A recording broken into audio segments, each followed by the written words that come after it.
I secretly mortgaged my husband's house to fund my son's business. He found out, sued me for fraud, and divorced me. He refuses to see it as a mother's act of love and believes he had no reason to support me. I'm 50 years old, my son is 30, and my ex-husband 51.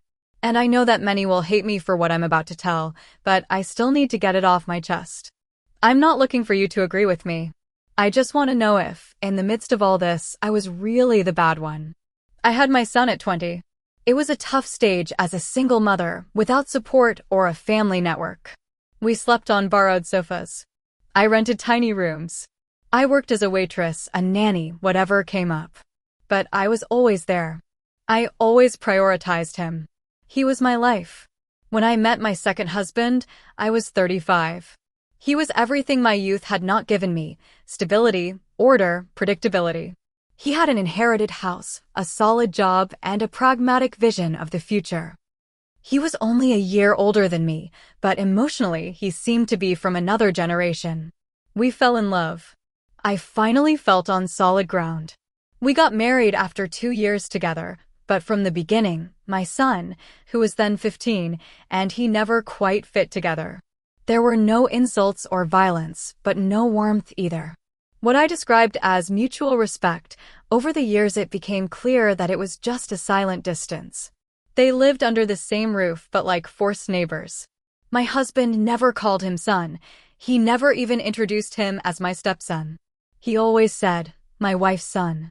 I remember once at a dinner with his friends when someone asked him, do you have children? He replied, no, but my wife does. I felt something break. Not in me, but in my son. That night he said nothing, but the next day he no longer came down for breakfast. And so began the years of silence between them. Cordial, polite, but icy. Despite that, my husband helped with many things. He covered a large part of my son's university, paid for medical expenses, and even contributed monthly to a common fund, but never with affection.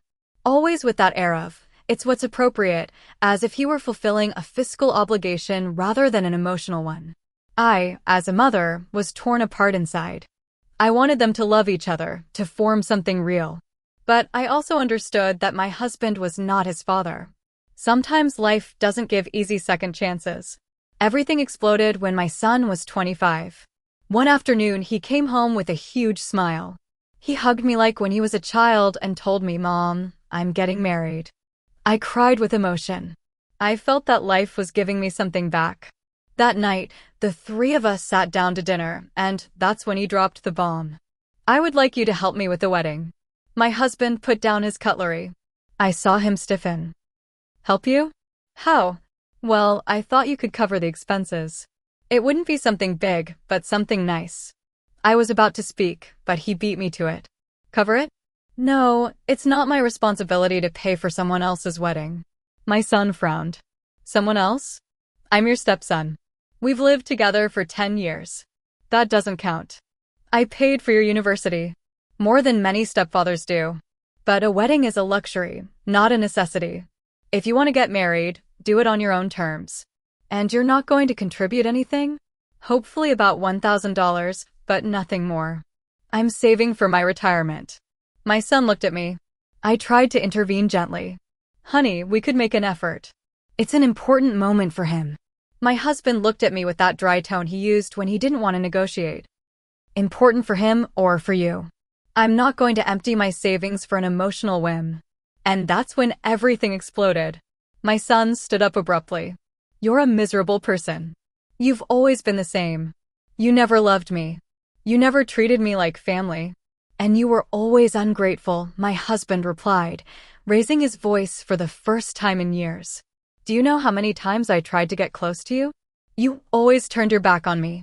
Get close by telling me I'm another expense? Because you were. You never respected this house. And you were never a father to anyone. I stood up. I tried to calm everything down.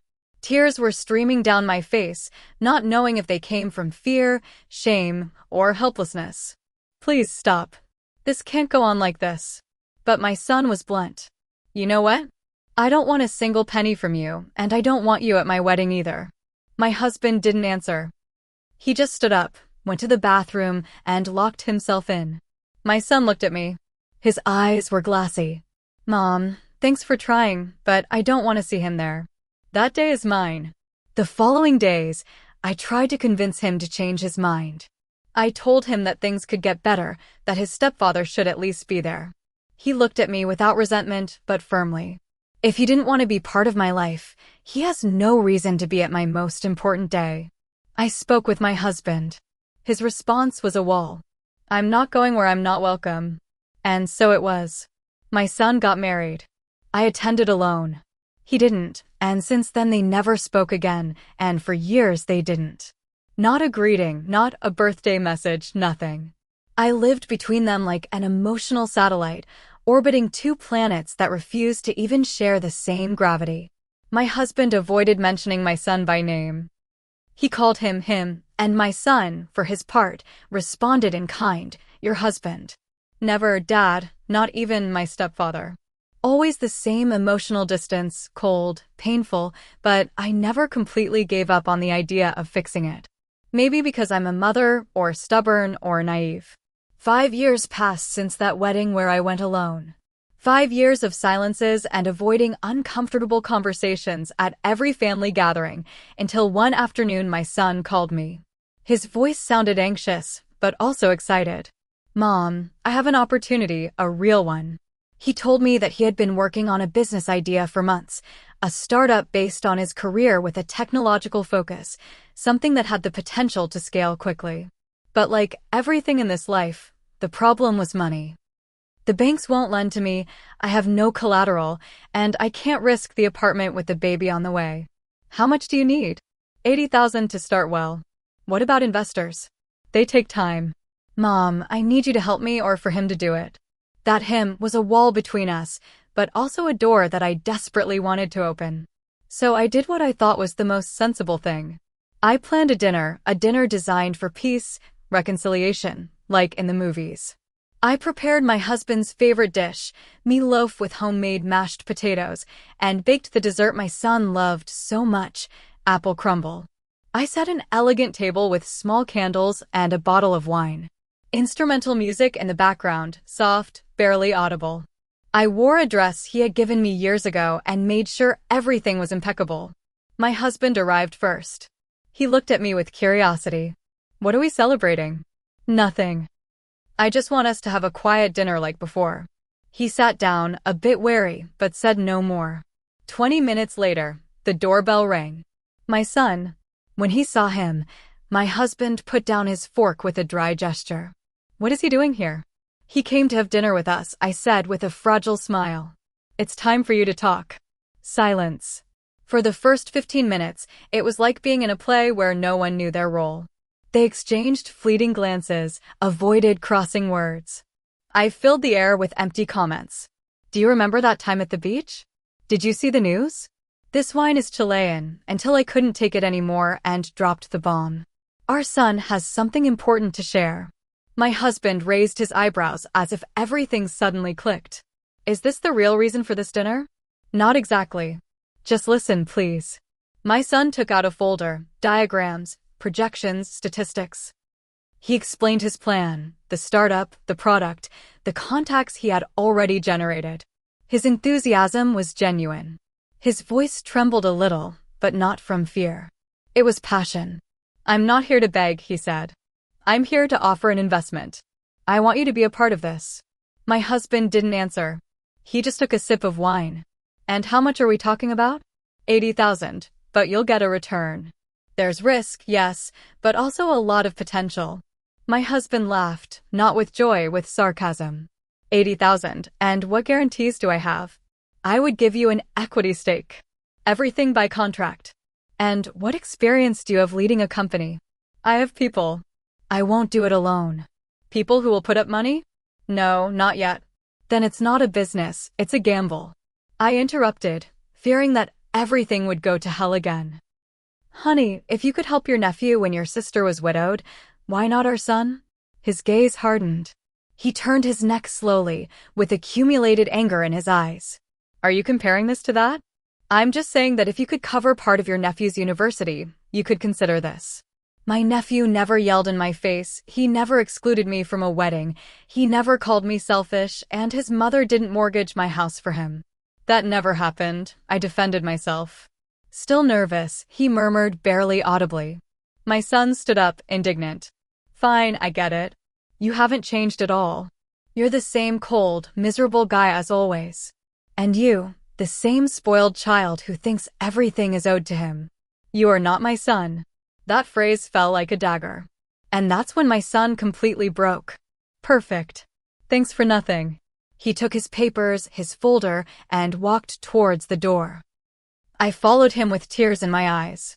Wait, please, it doesn't have to be this way. Mom, it's done. Thanks for trying, but there are people who don't want to be family. Just don't force him to pretend. And he left. I went back to the table. My husband wasn't eating anymore. He looked at his plate as if it were a stain. Are you really not going to consider helping him? No, not after all this.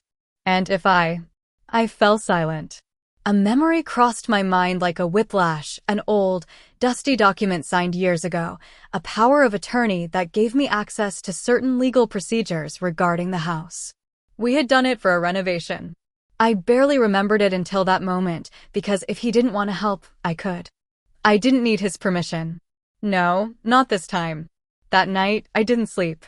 I went to the study where we keep old papers, folders, receipts, and after removing years of dust and forgetfulness, I found it. The power of attorney had been signed more than 6 years ago. We did it when we built a back wall that faced the neighbor's house. My husband, for procedural reasons, gave me limited legal power for procedures regarding the property, building permits, civil defense, notary procedures. Nothing out of the ordinary, nothing with fraudulent intent, but it was still valid. And although I knew it was not his original intention, I also knew I could use it if I dared. I called the lawyer who helped us back then. I told him I wanted a quick consultation. I asked him without mentioning names, could a power of attorney of that type be used to mortgage a property if it is still valid? He looked at me in silence for a few seconds. Legally, it depends on how it is written, but if it includes legal procedures on the property and the bank accepts it, yes, it can be done.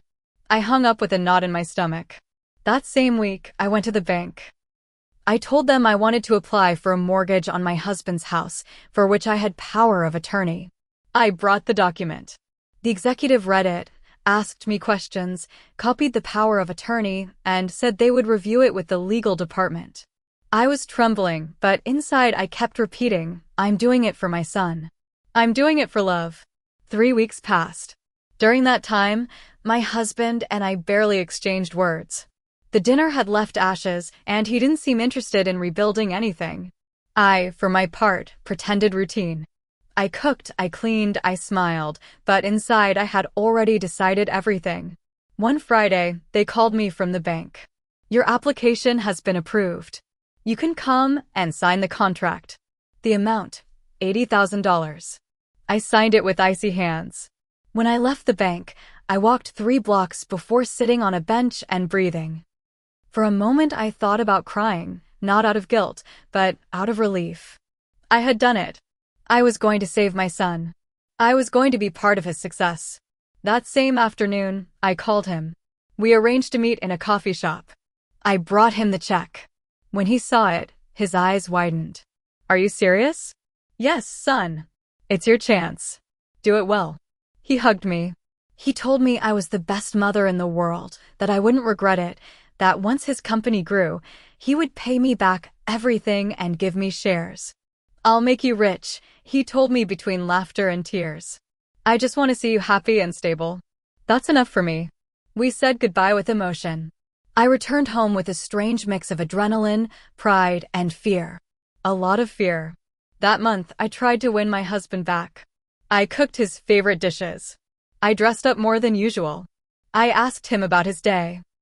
I even started sitting next to him again to watch old series we used to enjoy. He seemed to respond little by little. He even smiled at me again once. I felt like I was getting him back, but inside I knew I was building an artificial peace, a false calm sustained by a betrayal. And still, I didn't stop because every time I doubted, I remembered my son's face when he received that check. I remembered his voice saying, "Thank you, Mom," and I told myself, no one else will do for him what you do, only you. Always you. Almost a month later, while preparing breakfast, I felt the time had come. He deserved to know. I deserved to say it before he found out through other means. We were having coffee when I blurted it out in the calmest voice possible. "There's something I have to tell you." He looked at me curiously. "I mortgaged the house." Silence. "What?" "I mortgaged the house," I repeated, looking down. "I used the power of attorney you gave me years ago. I couldn't wait any longer. My son needed help and you didn't want to." "Are you kidding me?" "No." His expression changed. The cup trembled in his hand. "How dare you mortgage this house without my permission? I live here too. It's my home too. I have a right." "No, this house is mine. My parents left it to me. We married with separate property. I did it for our son. He's not my son. And you had no right to do that." He stood up abruptly. The chair fell to the floor. I was trembling. He looked at me with a fury I had never seen in him. It wasn't anger, it was disappointment. "I hope you have a way to pay the first installment, because if not, I'm going to take very seriously what you said that one time, that you were going to get a divorce." "Are you saying yes?" "And not only that, if this isn't fixed, I'm going to sue you for fraud." I sat there with my hands on the table, feeling my whole body freeze. "You can't do this to me. You already did it first." And he left, leaving me alone with the echo of my own decisions reverberating in the walls. And yet, I convinced myself that love could do more, that after everything we had lived through together, 15 years of marriage, thousands of dinners, birthdays, fights, reconciliations, he would understand. That he wasn't going to judge me for a desperate act of love. I clung to that idea like someone grabbing a railing before falling into the void. For days, I tried harder than ever to make him feel loved. I prepared his favorite dishes. I laughed at his jokes, even though they no longer amused me. I sat down to watch the news with him, even though it bored me. All to win his patience, his calm, so that when I told him what I had done, he would see it with eyes of love, not betrayal. I waited until I was sure the time was right. 2 days before the first mortgage payment, while we were having dinner in silence, I took his hand. It was warm but tense. "There is something I have to tell you." He did not answer, but he did not withdraw his hand. "I mortgaged the house. I did it with the power you gave me years ago. I got the 80,000 and gave it to my son." He withdrew his hand. His gaze turned to stone. "Are you saying you mortgaged my house without telling me?" I nodded. "It was for him. You were not going to help him. You left me no choice." "I left you no choice?" "He is your stepson, your wife's son. Not a stranger. I thought if you saw that it was already done." "What, were you going to applaud me? Congratulate me for betraying me in my own house?" "It was not a betrayal." "Of course it was. You used a legal power that I gave you for a renovation 6 years ago and turned it into a weapon." "It's my house too." "No, it is not. This house is my parents' inheritance. We married with separate property. I have taken care of it. I have lived here, made this house with you, and now you mortgaged it for an uncertain business of a guy who doesn't even greet me." "He is your son." "No, he is your son. And I'm sorry, but that does not obligate me to risk my future for him. What you did is fraud." "Do not say that." "I warned you. I told you at dinner. If you did it, you would lose me, and now you have. You can't leave me for this." "And what did you expect? A hug? A toast?" "It was an act of love." "No, it was an act of selfishness. You used my trust as a shield to do what you wanted. Now you will have to face the consequences." We did not sleep in the same bed that night, nor the next, and the distance between us became an abyss. I tried to convince myself that he would understand, that when he saw that my son's business was starting to work, everything would calm down, that he would even thank me for having taken the initiative, but there was no time for that. A week later, I returned from visiting my son, and my things were at the entrance. 2 suitcases, a badly closed box, and my purse on the rug like an emotional eviction notice. I thought it was a misunderstanding. I tried to open the door. My key did not work. I knocked. I shouted his name. He opened the door dryly with an icy stare. "What is going on?" I asked, feeling short of breath. You don't live here anymore. What are you talking about? I changed the locks. Pack what's left and leave. I have nothing more to say to you. You can't kick me out like this. I'm your wife. Not after what you did. Trust died the day you mortgaged this house. I did it for love, for our family. We are no longer family. Not after this. You are going to regret it. Maybe, but I prefer to regret kicking you out than regret losing my house. He left me there alone, with the neighbors spying from the windows. I took my things as best I could and called my son. That night, I slept on his sofa, and the next day I told him everything. He kicked me out, yes, as if I were a nobody. He was always like that, Mom. He never valued you. I'm going to need help. Legal, financial, I don't know what to do. I don't have much margin either, Mom. You know I put everything into the company. It's your company, it's your money. I need at least a part of it. I can try to give you something, but don't count on everything. You decided to risk it. And now you turn your back on me? No, Mom, but don't ask me to save you either. 5 days later, I received the lawsuit. Fraud and abuse of trust. And the notice. In less than a week, the divorce papers would also arrive. I called. I looked for him. I wrote him letters. Silence. Until finally, one night, he answered me with a message. This time there is no turning back. I do not intend to share my life with someone who crossed that line. What you did was unforgivable. I replied one last time. I did it for love, for a son you never wanted to accept, for a family you never tried to sustain. Never, he answered. And so, without screams or tears, he closed the door on me forever. And although it was with an iron lock, what hurt the most was the invisible one, the one he closed in his heart. After that, I was no longer a wife. I was not even a guest. I was a ghost with suitcases and an impossible debt hanging from my neck. The official notification of the lawsuit arrived 2 days later. Financial fraud and abuse of trust. Also the divorce papers, where he made it clear that he had no intention of negotiating anything. Zero intention of conciliation, zero alimony, zero. My hands trembled as I read. It was not just the abandonment, it was the punishment, the lesson. I tried to respond legally. I got a lawyer, a friend of my sister. She told me the truth without embellishments. The power you used was not for this. And although legally there is a loophole, morally you have lost. But I lived there. It was my house. The house is in his name.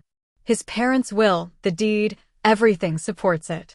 And the prenuptial agreement, well, that also leaves you out of any claim. Not even half? No. And if you do not pay the $90,000 before the trial, you could face more serious consequences. I remained silent. I felt like a scam on legs, as if everything I had built for years had turned into an outstanding bill. And the worst part is that I had to pay it. I had about $30,000 saved. I sold the jewelry my mother had left me, some inherited gold pieces I never thought I would touch. That added another $25,000. I already had $55,000. I asked my son for help. I told him the truth, that I was facing a real trial, that it was not a scare, that I needed the money. He looked uncomfortable. He avoided looking at me. Mom, I already told you I put everything into the company. I can give you something, but not everything. How much? $20,000. Only that. It's not only, Mom. It's what I can. I went into debt to build this. I have employees. I have commitments. That money was for you. And I did not force you to mortgage anything. We yelled at each other for the first time, loud, like never before. You didn't care about leaving me alone. You cared more about your toy company than your mother. It's not a toy, it's my future. And you decided to risk yours without asking me. I did not ask you for that sacrifice. Of course, because for you it is easier to receive than to give. Because you chose wrong, Mom. You alone. He left, slamming the door, and for a second I saw myself reflected in him. That same way of closing doors, of not looking back. I had to take out another loan of $15,000 to reach the $90,000 and pay before the sentence. The judge was blunt. My ex-husband remained firm. There was no mercy, not a single word from him during the hearing. He only looked at me once, and it was as if he did not know me. I lost the house, The marriage, my financial stability, and worst of all, I lost hope. I moved into a small rented room. My son still let me stay on his sofa some days, but the tension between us grew. His company did not take off as promised. He had problems with one of the partners. Another one left. Little by little, the enthusiasm turned into frustration and finally silence. One day he returned, downcast. "It's over, Mom. The company went bankrupt." I did not ask any more questions. I did not cry. I just looked at him and locked myself in the bathroom. I cried like a child, not for the money, but because I had no one to blame but myself. Weeks later, I wrote to my ex-husband again. "I just want to tell you that our situation is difficult. That I made mistakes, yes, but I did not do it with malice. I just wanted to help our son." There was no response. I wrote another message. "I do not ask you to forgive me, but at least understand. I did it for love. Doesn't that count for anything?" And in another fit of desperation, if you ever have any heart left, remember that the only thing I wanted was for us to be a family. Silence. One day, I called him from another number. He answered without knowing who it was. "Hello. It's me." Silence. "I just want you to tell me if you ever thought about forgiving me." "No," he said without hesitation. "Never. What you did was unforgivable." And he hung up. That was the last time I heard his voice, and deep down, a part of me still believes it was unfair. Unfair how he left. Unfair how he left me to bear everything. Unfair that he erased years together for a single act. I know it sounds absurd after everything that happened. After mortgaging his house, lying to him, and dragging him to a trial that, on paper, he was completely right to initiate. But I still believe that if he had truly loved me, he would have at least tried to understand me, even if just a little. I'm not saying I did the right thing. What I did was desperate. Yes, it was clumsy. Yes, it was impulsive. But it was not malicious. I never wanted to hurt him. I wanted to help my son, ours, the boy I raised alone for 15 years and that he, although reluctantly, agreed to have under his roof. Is that worth nothing? Sometimes I wake up at night in this windowless room where I now live, and I wonder if all this began the day he said no for the first time, when my son was 25 and asked for help with his wedding. That no was the first brick that built this wall between them and between us. Then came the no to the business, the no to the dinner, the no to calling him son. And in the end, the cruelest no, the one that threw me out. Maybe he never forgave me for having a son before I met him. Maybe he always saw him as someone else's burden, as a reminder that he came into my life late, halfway, and he would never say that out loud, but it was felt. I did try to unite them. I was the bridge between them for years, until the bridge broke and I was trapped in the middle. And yes, I admit that mortgaging the house was crazy. I knew it from the first moment, but it is also true that no one else was going to help him. Not his biological father, not my family, only I was left. And now I have no house, no husband, no nothing. My son, after losing the company, went to live in another city. He got a mediocre job. He calls me sometimes, but less and less. He says he is busy, that he cannot help me, that he is rebuilding himself. I'm trapped in this room, at this age, in this story that no one wants to hear anymore. People look at me as if I were exaggerating, crazy, a woman who ruined her life for a son who never deserved it. And maybe they are right, maybe. But sometimes, when I think about everything that happened, when I review every word, every gesture, every sleepless night, I still feel the same. He was the selfish one. Not for not giving me the money, but for never trying to see the background, for never wondering why I would do something like that, for having left me alone as if 20 years of shared life could be thrown away for a single mistake. I failed myself, yes, but he also failed me. And even though everyone says otherwise, I still believe that if he had loved me a little more, none of this would have happened. Was I the bad one for mortgaging his house, or was I simply a mother desperate to save the only thing I thought I could still build? Comment 1. Literally, you mortgaged a house that was not yours, without permission, to finance an unsupported idea from someone who is not even responsible with you. That is not love, it is manipulation and financial stupidity. And on top of that, you call him selfish for not endorsing it. You have some nerve, hey. Comment 2. I'm disgusted by the way you use the word family as an excuse to violate your partner's trust. If someone mortgaged my house without my consent, I would also cut off all contact. It was not he who destroyed the family. It was you. Response: yes. Maybe it was a legal mistake. But a family is not destroyed by a mortgage. It is sustained with understanding. I made a mistake, but he did not lift a finger to understand why I did it. That is also abandonment. No one builds a family with cold rules. Comment 3. I'm surprised that you are still convinced that your ex-husband is the bad guy. You mortgaged his house, you violated a legal power that was not intended for that, and on top of that, you expected him to stay smiling. That is not love, that is emotional and financial abuse. Comment 4. You wanted your husband to treat your son as his own, but you never treated your husband as a person with limits. He was not an ATM. And you crossed all the lines. Response: I did not expect him to act like a cashier, I expected him to act like a father. If he helped his nephew with college, why couldn't he do the same for someone who lived with him for 15 years? Or was my son always less? Comment 5. Do you know what made this horrible? That you did not even ask him. That you went behind his back. That is pure betrayal. You did not deserve to continue in that house. You failed him.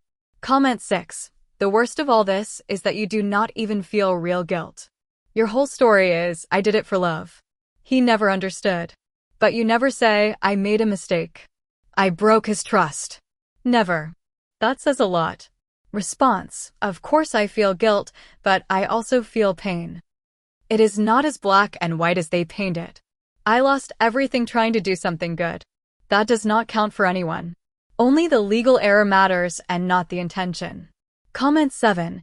Imagine if it had been the other way around, that he mortgaged your house to help a nephew without consulting you. Would you be okay with that, or would you call him an abuser and a thief? Comment 8. And on top of that, you complain that your son does not help you when you put him above everything else. Do you not see the irony? He used you and then he let you go. But you still blame the guy who just wanted to protect his home. Response: it is hard for me to accept that my son failed me too. Maybe I wanted to compensate for his lack of a father by giving him everything. I was wrong about many things, but it hurts more when no one recognizes even a shred of goodness in you. Comment 9. You wanted to save your son? Perfect. But you ruined your marriage. You cannot have both things when you act in hiding and legally manipulate your partner. That is low. Response: I chose wrong. I admit it. I thought I could fix it later, but he had already decided to stop fighting for us long before. I was the one who kept trying until there was nothing left. Comment 10. He told you that if you did it, it would all be over. He warned you clearly, and you did it anyway. And now you are surprised that he kept his word. You are not a victim, you are the cause.